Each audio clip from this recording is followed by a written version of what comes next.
Hi everyone, welcome back. So in this video, I'm gonna share with you how you can add the 20 moving average in Exness. So just follow me and follow the steps. It's so easy and simple. So first of all, open your Exness chart, then go to indicator, this one. Click on it and type here moving average, this one. Okay, so click on it and now let's remove this one. Now this is the moving average. We have to make it a 20 moving average. So all you have to do is go here to the place of indicators. If you can't see it here, just click on this arrow and click on these three dots. Click on settings, go to input, and we have here length, change it to 20.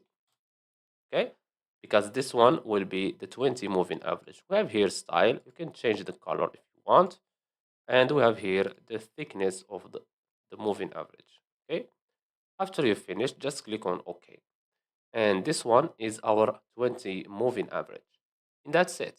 So I hope you found this video helpful.